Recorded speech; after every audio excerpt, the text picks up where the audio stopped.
coming tonight. Here with our first ever local vendor roundtable. We are lucky enough to have Michael Carter from Carter Farms, Rachel Jarvis from Walnut Hollow Naturals, and Ryan Mooney from, oh God, Ryan, I'm going to mispronounce it. Kualao, I don't even want to say it. Kuleana Coffee. Thank you. Thank you for coming. I'm going to get started here, sharing my screen, and we're going to learn a little bit about three of our new local vendors.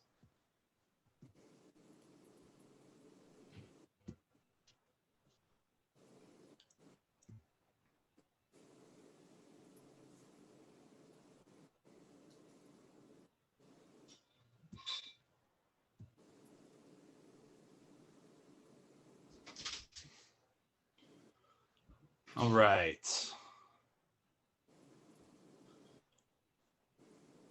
But before we get into that, we're going to center ourselves in our co-op core values.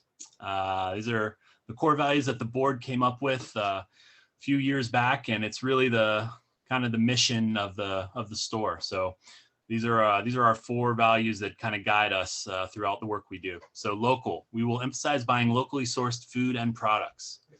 Environmental sustainability, centering environmental sustainability in everything we do. Vibrant and engaged community. We seek to be engaged with and benefit all residents of our diverse community. And financially strong. We will run a financially strong and successful community-owned business. All right. Now we know why we're here.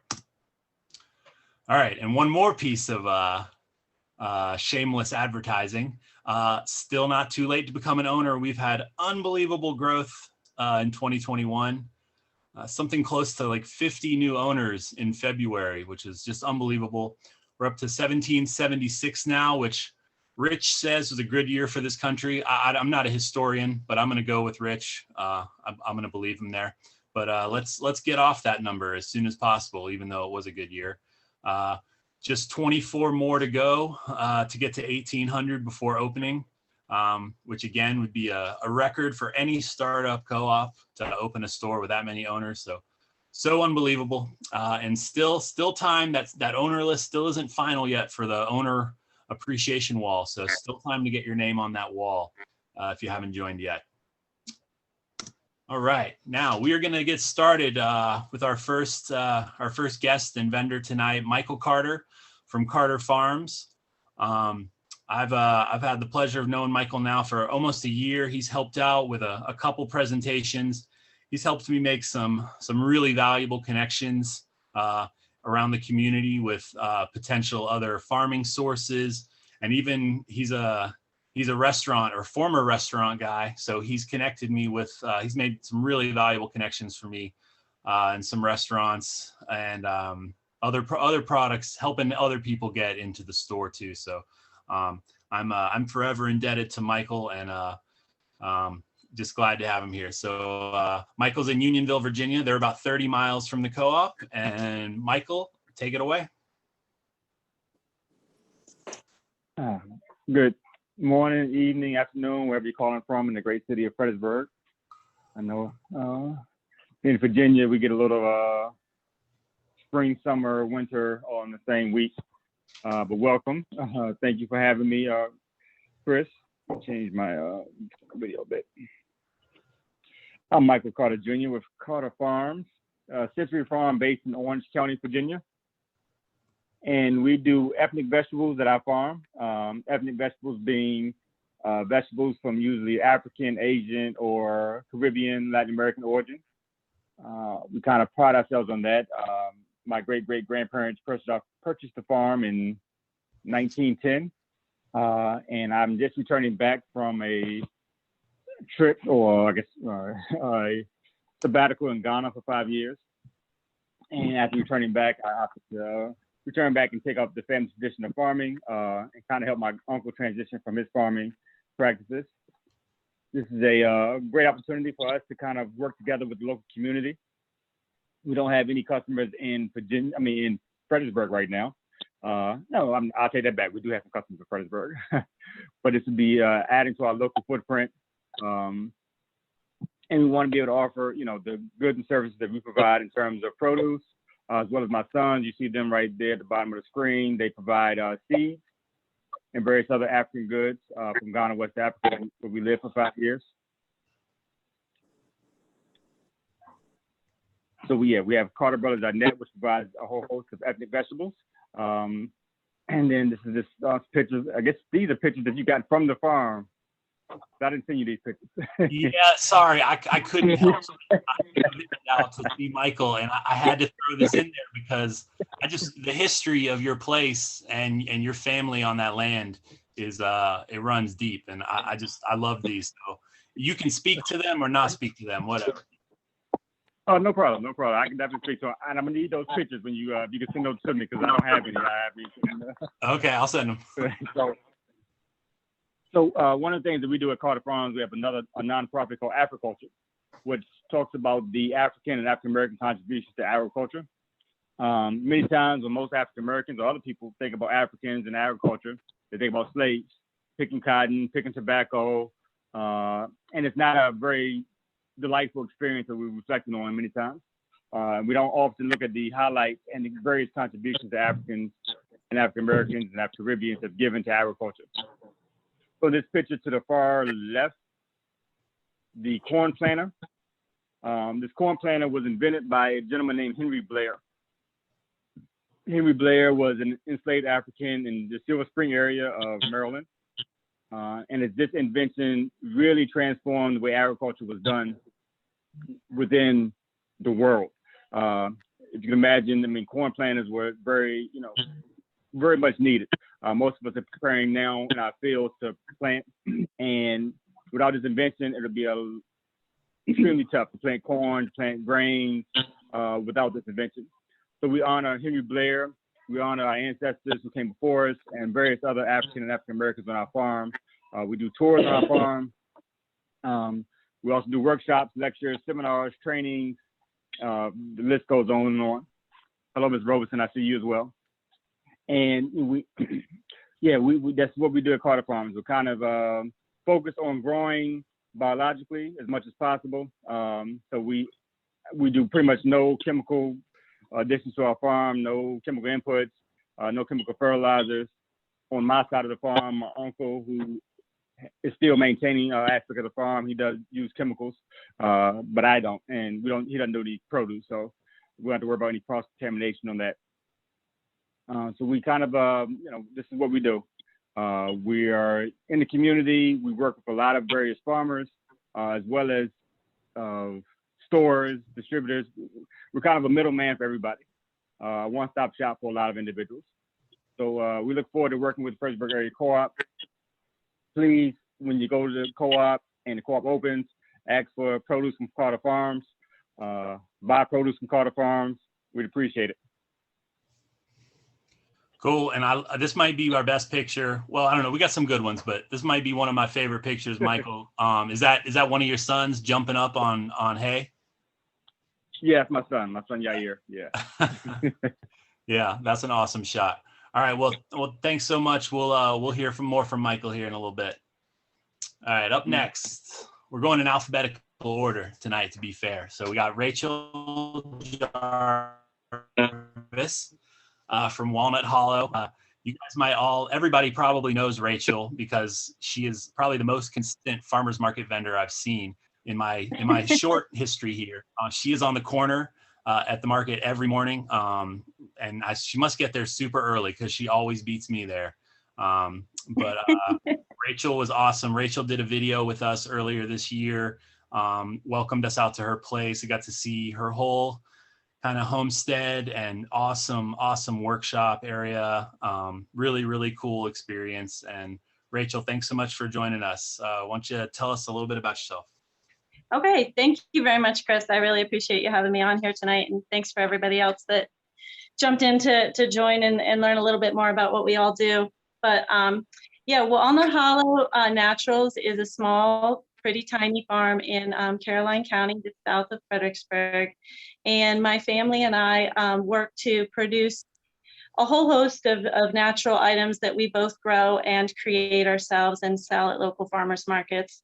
And my main focus right now is the honeybees and our beehives. And so we sell honey at the market, both in comb, just the raw comb form, or extracted from the comb just as raw honey.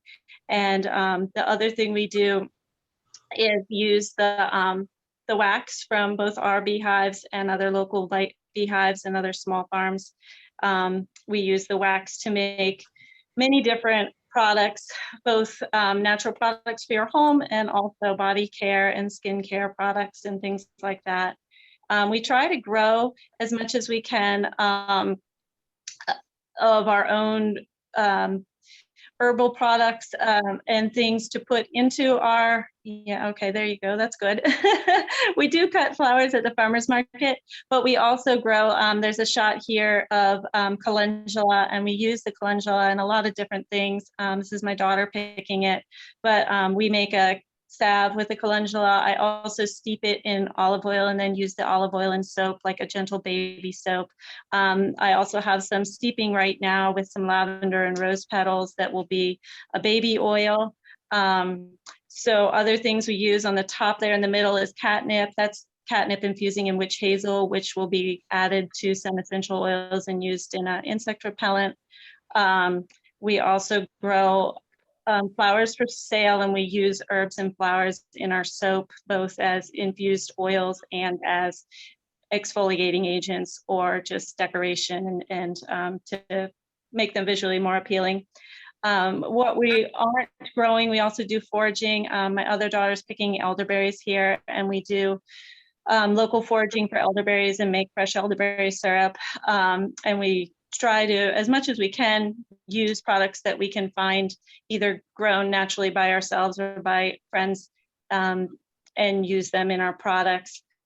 What we can't produce ourselves, we do try to find other people locally that can do, that can help us. We're working right now with Walnut Hill Farms. They're in Stafford, and in the fall I got a large amount of tallow from them, and I've been rendering the tallow, and I use that in some of my soaps that use tallow as an ingredient. I also have several friends who have goats, and so we use the goat's milk in some of our varieties of soap, and I'm working on getting goats here that will hopefully be this spring, so we'll be able to use the goat's milk in some of our own soap, and use milk from our own farm. So that's another area that we're working on.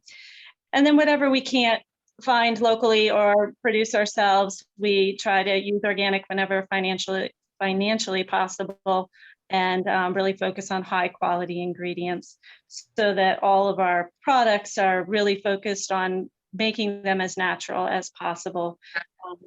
On that same theme, I don't use any fragrance oils. I only use essential oils for any of our products. They're only scented with natural essential oils, and I don't use any preservatives at all except for natural vitamin E. And outside of that, I don't use any preservatives, which may limit some of the amount of products that we make, but I feel good about that and want everything that I make to be, you can read the ingredients and know exactly what every bit of it is, and that's really important to me. And along that same theme is keeping all of our packaging environmentally friendly, and we package everything in either glass or the wax cardboard tubes, and also the returnable jars. Anything that we make is returnable and we can reuse it in some way. And I started doing the laundry detergent in glass mason jars this year so people can return the jars, and just really focus on trying to make all of our products both as natural as possible and as environmentally friendly as possible. And so that's what my family and I do, and we're looking forward to working with the food co-op and bringing some of our naturally grown and produced materials to the Fredericksburg area. Rachel, awesome. Thank you so much. And yeah, from the pictures you sent me, you seem like you've got a really great helper. I think she's in almost every show. So I hope. Yeah, I do. Everything we do is the kids help me a lot. All of them do, but she's probably my number one help. She's the youngest, so she's around the most right now.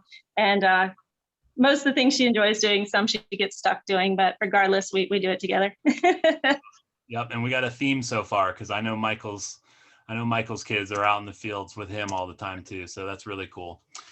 All right, thank you, Rachel. Our third, last but not least, Ryan Mooney from Kuleana Coffee. I'm an expert at saying that now. I haven't known Ryan as long as I've known our first two, but I have been hounded by people, probably more than anybody, maybe besides Rachel, you're going to carry Ryan's coffee, right? You have to have Ryan's coffee. I mean, I'd get text messages at 9:30 at night from new friends, kind of demanding, making sure I had his contact info. So Ryan seemed like he was campaigning hard, or maybe people just love his coffee that much. It's probably that.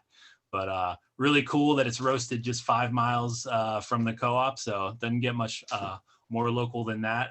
And so Ryan, welcome, and thanks for being here. And why don't you tell us a little bit about yourself and your business? Great. Thank you, Chris, and thank you everyone for joining us tonight. Yep, I'm Ryan Mooney. I'm with Kuleana Coffee, and here based in Fredericksburg, Spotsylvania, Virginia, actually. And my journey here actually started in the flooring industry. I worked in the flooring industry for about 13 years until the housing market crashed and was laid off from that job. And I worked in Manassas, and I lived in Fredericksburg for all that time and really didn't know anybody yet. And because I spent all my time in Manassas, and I decided to start a mushroom farm. Actually, at the time, this was 2009, and within 6 weeks of making that decision, I brought my first batch of mushrooms to Bistro Betham restaurants and sold them to them, and started life as an entrepreneur at that time. And during that time, I was also trading mushrooms for goods locally around town, trading coffee at Blackstone Coffee. They had a shop on Courthouse Road, trading coffee for mushrooms at the time, and becoming friends with the owner, Don. And he got an invitation to open a new coffee shop at Eagle Village at the university. And so he had to go dedicate himself full time to that. And he asked me if I would start roasting coffee for him. And I was otherwise unemployed, other than the mushroom farm that I was running. And I said, sure. I didn't know anything about roasting coffee or anything at that time. And I started roasting, and I fell in love with it. And roasted for Blackstone Coffee for about 5 years. Until that flooring company made me an offer that I couldn't resist to come back to work for them. And I took the job. And within 3 months, I regretted that decision, because I saw the contrast between doing something that I loved and doing something that was just, I had no heart for at all. So I left the flooring industry and started Kuleana Coffee at that point. And that was 2018. So I've been roasting specialty grade coffee for the Fredericksburg area since then, and with the idea in mind that I wanted to source sustainable coffees, traceable, sustainable coffees, because the coffee industry and the chocolate industry are notorious for very bad practices, and so. Started out with sustainable coffees with the idea to go into direct trade relationship coffee, where you go and you meet farmers, you visit the farms, and you establish a long-term relationship with the families who grow the coffee. And so at the end of 2019, I took a trip to Colombia. And there's a picture there. I'm with the family, and they welcomed me into their home, cooked me breakfast, lunch, and dinner. It took me on tours of the farm. It was just really, really an amazing experience. It brings a whole new dimension to what we do back here with the coffee beans. You see the care, you see the hard work that goes into growing, harvesting, processing, and then shipping the coffee to the United States. And they deserve fair wages. And so direct trade is even better than fair trade coffees, because with any human institution, there's always going to be some, shenanigans going on. But with direct trade coffee, we know for sure that, the farmers are getting paid a fair wage for the coffee. And so that was 2019. I got back in January from that trip. I got back in January, and then the world kind of shut down after that. And so, have pivoted since then and gone on more online business at this point. But to go back to sustainability and our packaging, I don't know if we have any pictures of the packaging, but that's one of the only compostable coffee bags. You can see that, on the corner there. That's a compostable coffee bags. And I still have a love for mushrooms, and you can see the weird looking coral red things there. Those are reishi mushrooms that I've grown. So I still do that. Kind of on the side, more for fun. I do workshops with Downtown Greens now, teaching people how to grow those mushrooms. But on the right there, next to the coffee bag, there's a bucket. And that's a plant growing out of a compost that I grew with oyster mushrooms and spent coffee grounds. So you take your spent coffee grounds every night, and you sprinkle in some mushroom mycelium, which is kind of like the root system of the mushrooms. And it creates a compost very quickly. And we can go more into that at some point, but I'd like to explore that more and more. And maybe the co-op is a place. We'll see. I kind of want to see what the market asks for. If they're asking to do things like that, I'll certainly do it. If not, we'll see. But the option's there to compost the coffee bags as well. Most coffee bags are made with plastic and non-recyclable plastic and aluminum, so they don't break down like ever. So I look forward to working with you guys at the co-op and see what we can do, see what fun things we can do. Very cool, Ryan. Yeah, the definitely compostable packaging materials, and Rachel talked about it too. That's something we know that's really important to our base and our ownership, and really just anyone who cares about the environment should be caring about kind of the packaging that the products that they're buying are put in. So that's really cool. And probably a lot of people here might compost their coffee grounds, but I bet not that many people have grown anything with them. So that's definitely next level. And that's a pretty cool idea. So, all right, I'm gonna get out of this, and we are going to start our little Q&A session. I was just about to tell everyone if you have questions, go ahead and put them in the chat. It sounds like you beat me to it, because we already got a full chat box. Man, I could probably skip all our other questions and just go to there, but we got a few questions that we kind of planned on. So we're gonna do a little Q&A with the vendors from me first, and then we'll jump to our chat questions in a little bit. So first, and let's start, since we haven't heard from Michael in a minute, let's start at the top again. And our first question is, did you always want to be an entrepreneur / maker grower, or is it just something you fell into?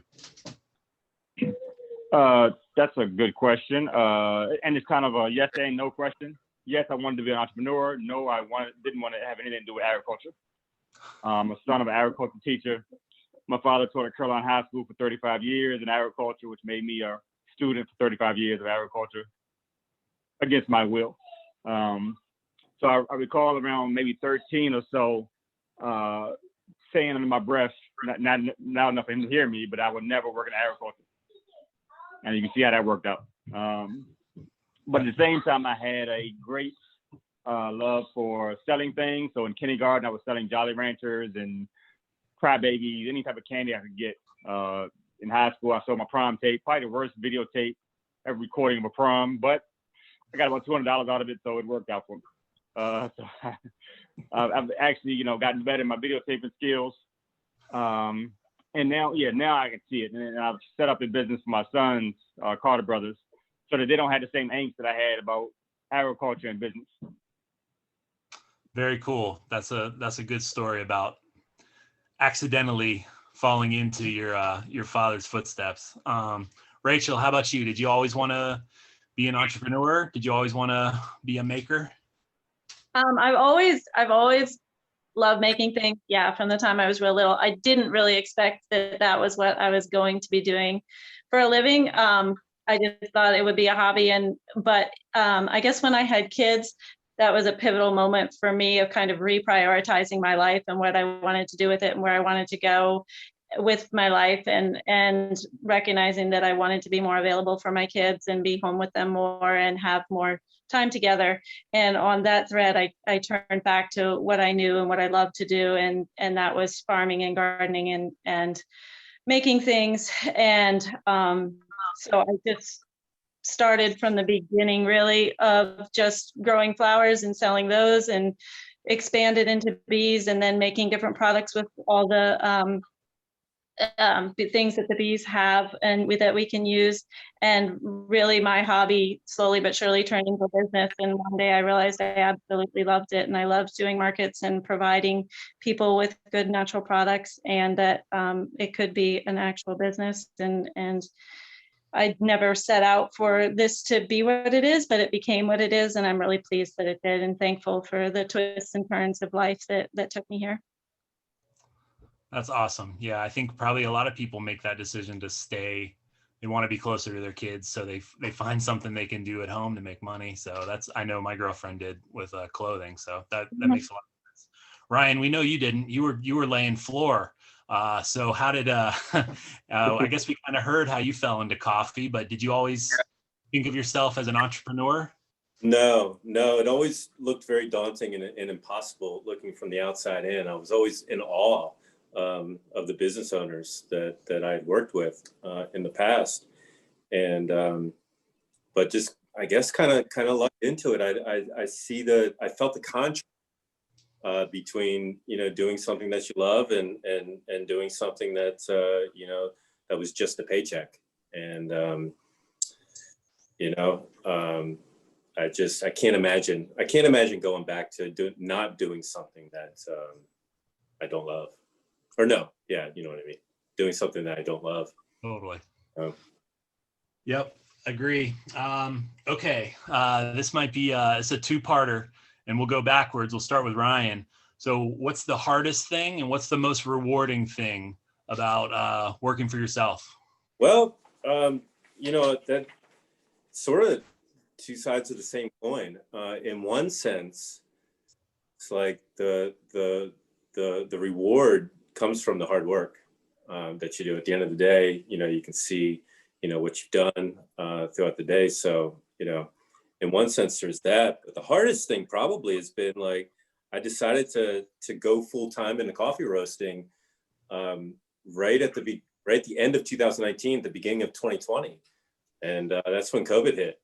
And so, it's really had to, it was tough. It was real tough, and had to pivot, but that forced me to do some things that I, might have been putting off, like developing the website. And, I started doing home delivery of coffee at that point. And, so it forced me to do things that I may not have done as soon, which have been rewarding. And then, coffee just being a small part of an enjoyable part of people's morning. People love their coffee, and so to be a part of that, that's very, very rewarding. On a trip to Colombia to meet the families of the coffee farmers, very rewarding. And also just being an entrepreneur and being able to create my day, and the sense of purpose that comes out of owning a business and working with the community is extremely rewarding for me. Yeah, well, that's a good point, and bad news about the COVID and the timing, but we know grocery store sales have been pretty consistent, if not up, since COVID. So we're about to get you some grocery store sales here that'll hopefully level things out for you. Rachel, same question. So what's the hardest thing and what's the most rewarding about doing it all yourself, being your boss? Okay. I think the hardest thing for me is just recognizing that I'm the only one who's in charge of me and my business and myself. And so recognizing I have limitations that are holding me back in a way. There's nobody else who's responsible for fixing the problems in the business or the limitations. And for me, that's usually around recognizing I'm terrible at organizing and accounting and managing finances. And also in the tech world, I'm completely unfamiliar with that world, and that holds me back. And just not knowing how to take life from making soap in my kitchen or my workshop or making candles to a bigger scale operation, like having no idea how to take that next step or what to do, and recognizing that it's just me that's in charge of figuring all that out. So I think for me, that's the hardest part, is just recognizing I have limitations, but I've got to figure out how to work that in the business and make it step it up to the next level regardless.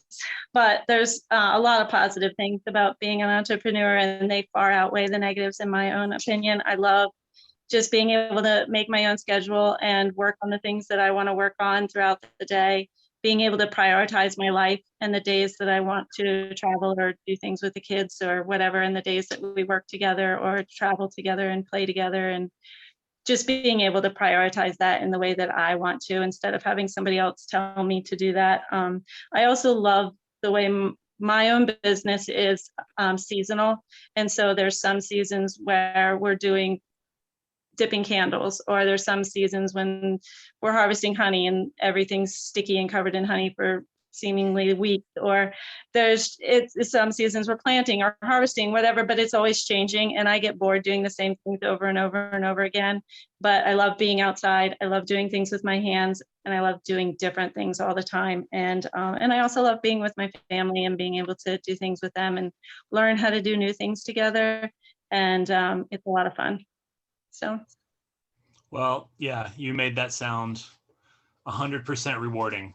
So it really is. I do love it. Everyone here is gonna go start a little bee farm and homestead. Right, it's hard too. It's not for everybody. There is a lot of work, and there's a lot of downsides too. But I just focus on the good stuff.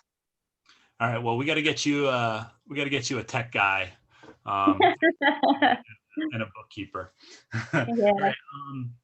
So we're at our last question for me, and then we'll jump into the chat. Unfortunately, Michael messaged me and said he had a family emergency pop up, so he had to jump off. So don't worry, you'll see plenty more of Michael inside the store and get to know him and his products better. So all right, last question, and we'll start with Ryan again. Ryan, where are you selling your products right now? I know you mentioned your website, but where else are you selling your products, and what products do you think you'll have in the co-op? All right. So they're selling the products at Harvest Market. Actually opened a new kind of a farm store in Ruther Glen. So I've coffee there, Katora Coffee Shop downtown. Hit the Spot Kitchen. It's a Puerto Rican restaurant in the Bowman Center. Get it there. Good Foods Grocery in Richmond, and the Natural Marketplace in Warrington so far. And then at the co-op, we'll have a blend of bulk coffees and retail bags coffee. Retail bags, I think we'll have 3 types, or the bulk will have 3 types: Guatemalan coffee, Colombian, the direct trade Colombian coffee, and a Swiss water decaf coffee. And just want to say, if you think you don't like decaf coffee, try this Swiss water decaf. It's very, very good.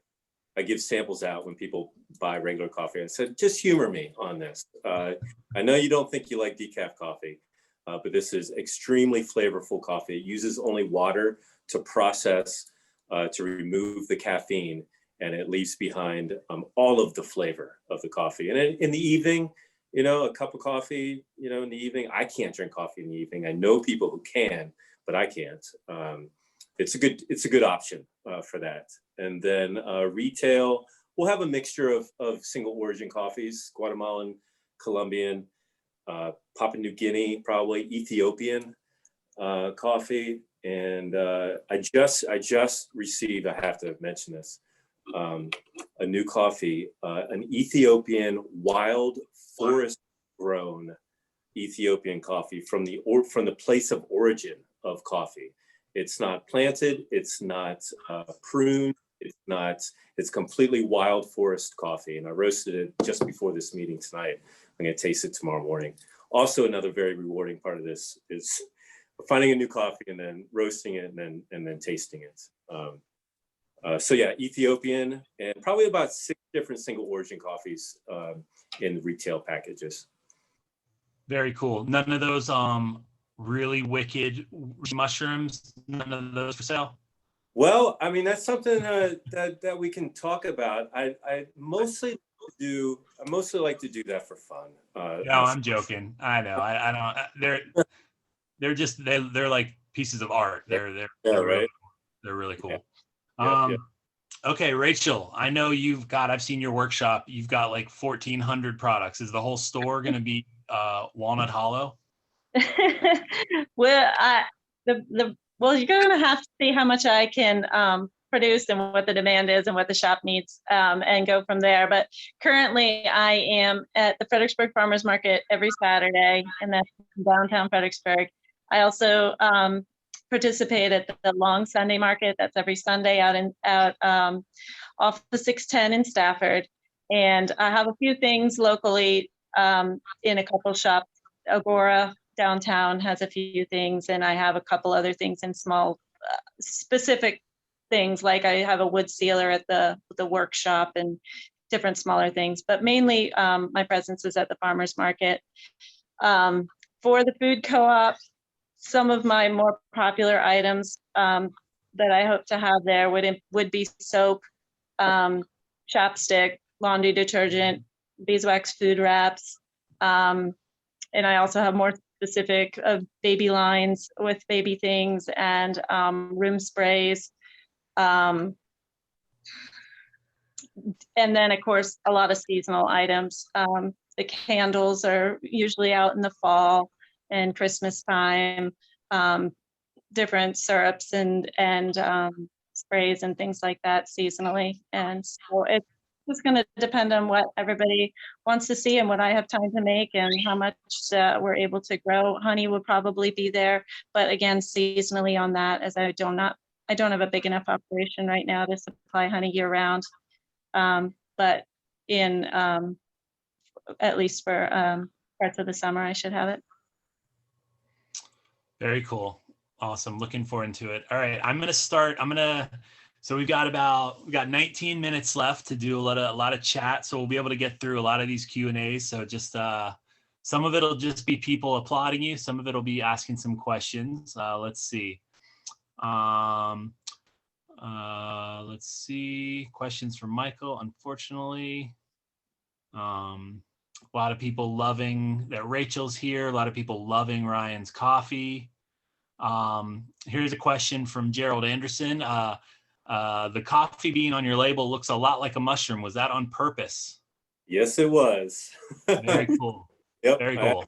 I asked the designer to design a coffee bean mushroom, and she came back to me with that, and I knew it right away. That was it.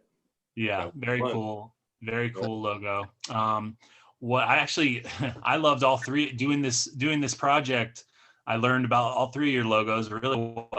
And I think all three of you have really, really good logos. So kudos there. Ryan, again, somebody wants to know what that plant you were growing out of the coffee and mushroom was. So was that what?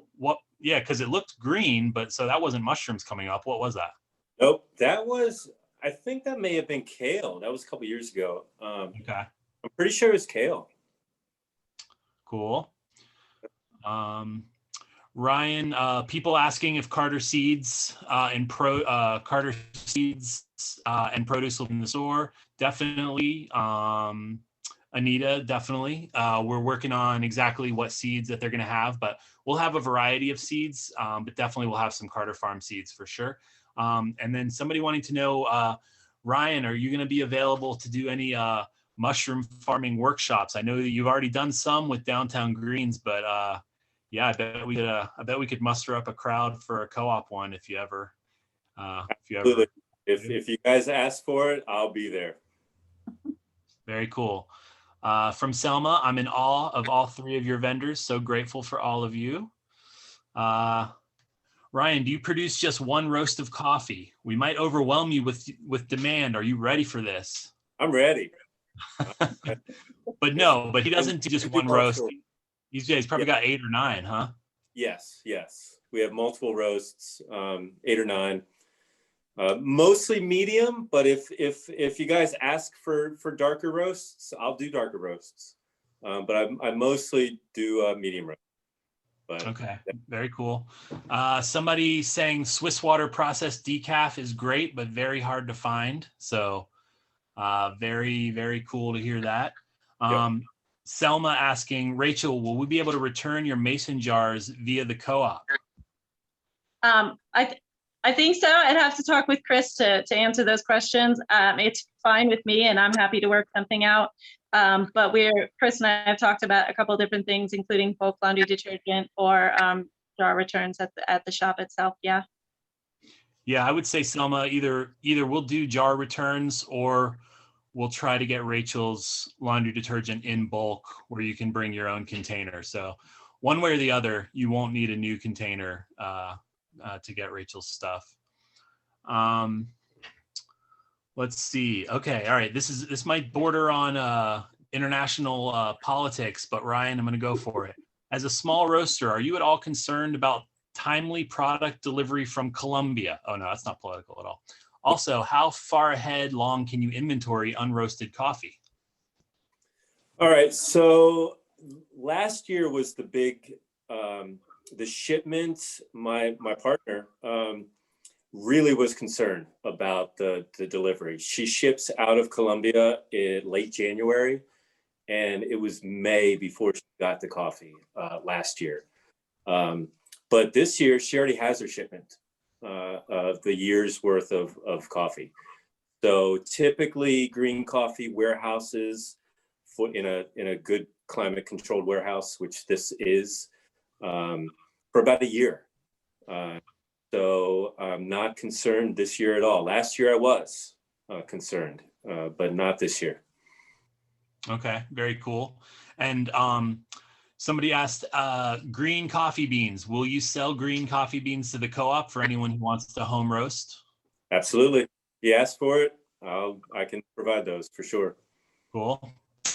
I don't know why they would want to try to roast better than you and stink up their house, but God bless them. Rachel, you make so many different things, and you talked about loving that variety and the different seasons.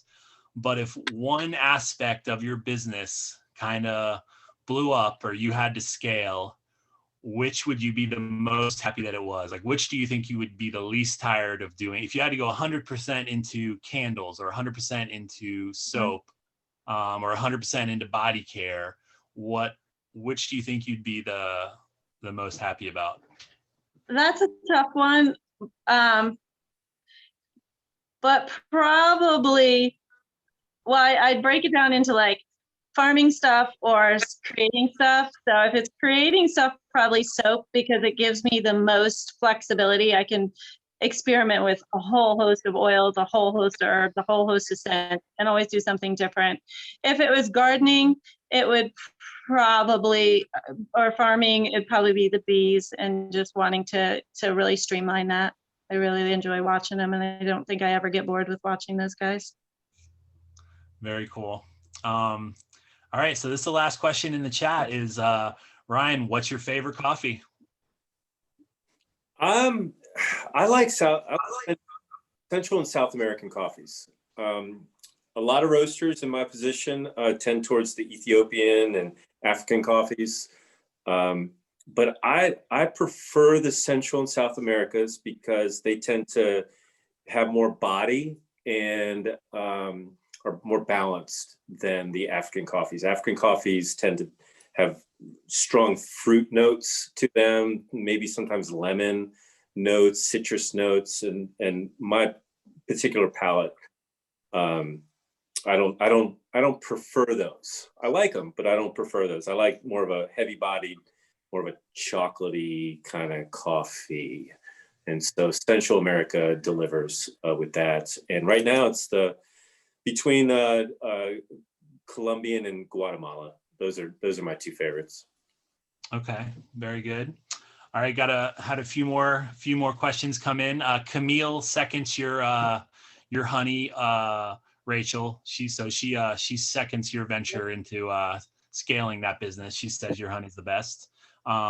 Els would like to know, will we have Rachel's dried herbs at the co-op?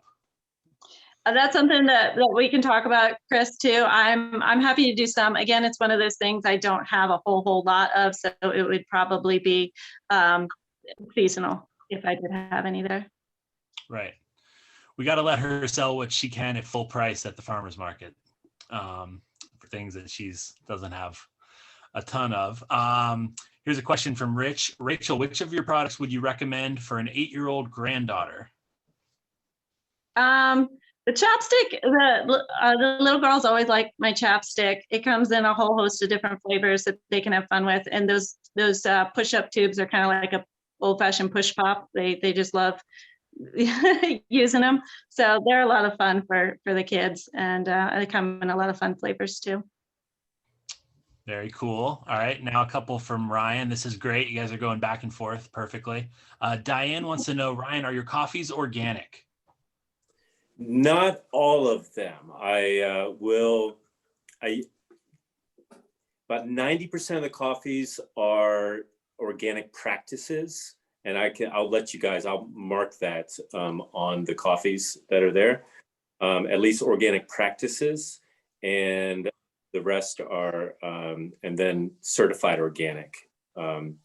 So they don't use chemicals with them, but a lot of the farms coffee, they haven't gotten their certification, their USA certification. And so I'll clearly mark the difference between those coffees, certified organic and organic practices with your coffees. Cool. Thank you, Ryan. Somebody's already wanting to buy some of your forest coffee, Ryan. They want to know, where are you going to have that for sale? Ooh, I got to taste it first. I got to make sure. Okay. All right. Good point. But I'll have it at Katora Coffee Shop. And if you follow my Instagram page, I'm going to do a little, as long as this coffee is good, I'm going to taste it tomorrow morning. As long as it's good, I'm going to do a story about it on Instagram. And then I'll let you guys know where it's available. And then at the co-op, as soon as we get in there, I'll make sure to have some available for there as well. But awesome. The first place will be at the Katora Coffee Shop. Okay. Yeah. Sounds good. Rachel, I think I can handle this question. Rich wants to know if your chapstick will be at the co-op, and I'd say heck yeah. It's something that can produce easily and larger amount, so no problem on that. And then Heike wants to know, is there any possibility to get burdock? I don't know if that was directed at Rachel or maybe at Michael, but Rachel, do you grow burdock at all? Burdock is one of those ones that I do forage. I don't grow it myself, and I would be curious if I'm assuming she's looking for root. Burdock root is usually the part that most people are looking for. It would be something. Normally, that's one of those things. It's hard to mass forage burdock root when you're digging it up and doing all that. So when I do that, it's usually just for my own family or personal use. But if it's a market customer or somebody that asks me, I'm not going to start selling it for everybody, but I'd be happy to dig some up when I'm digging it and share with somebody else too. So just be in touch with me on that. Cool. And Heike, I know we'll be able to get organic burdock root for the produce department we'll have it dried probably too, but it doesn't sell great. Not a lot of people are as aware as you maybe about its nutritional benefits. And it just looks like a weird carrot, but we'll definitely be able to get you some burdock one way or another. Okay. Somebody wants to know, is the farmer's market open now? I'm pretty sure it's not open now, but I bet you guys know when it does open. Yeah, I can answer that question. I know locally, the markets I'm in personally, Stafford Market, the first opening weekend date of that is April 11th. It's a Sunday. Fredericksburg Market traditionally opens the third weekend in April. I have not heard anything from the Fredericksburg Market yet, so I'm not sure what's going on in the management of that market. But it traditionally opens the third weekend, but also traditionally, if the weather's nice, vendors will start coming out in early April. Awesome. But official openings usually the third weekend. Okay. Well, great guys. Thank you. We're just about at the end of our time. We're at the end of our questions. You've been awesome. Thank you so much for taking this time to join us. It always feels so hard asking a small business person and a local grower maker to donate more of their time on top of their incredibly hard work that we know that you guys do. But thank you so much. And I think you've done a great job of kind of informing our customers and owners about your awesome businesses and about some of the struggles and delights of being in business for yourself. So we're so excited that you're going to be a part of the store, and can't wait to start seeing your products and selling your products any day now. So thank you all. Rachel, Ryan, thanks so much for coming. Chris, there are a few more things in chat. What? Sorry, what's that, June? Is that June? Yes, there are a couple more things in chat. Did you have a question in particular? No, I just wanted you to see that I asked Michael privately if he was going to provide recipes and demos. He said he would be willing to he would ask you about that. I'm always willing to try new veggies, but I need to know what to do with them. Yeah. You know what? I've talked to Mike. So I don't know if you heard, Michael unfortunately had to jump off. So he's not with us anymore, but I will, we've talked about that because he grows some more obscure vegetables that'll be new to kind of me, definitely, and probably new to a lot of people. So, which is a lot of fun and exciting, but you're right that like usually a demo and some information helps with learning new vegetables. So I think that's a great idea. And I think Michael and I will definitely work on that. And once COVID kind of hopefully dies down, hopefully this trend continues, and we'll do more food demos inside the store as that happens. And I'm sure Michael, I know he's a great cook, so I'm sure he'll be in there kind of teaching us about all this new stuff. So June, thanks so much, and thank you all again. Have a great night. Thank you, Chris. Thank you, everyone. Thanks, everyone. Bye. Good night. Bye.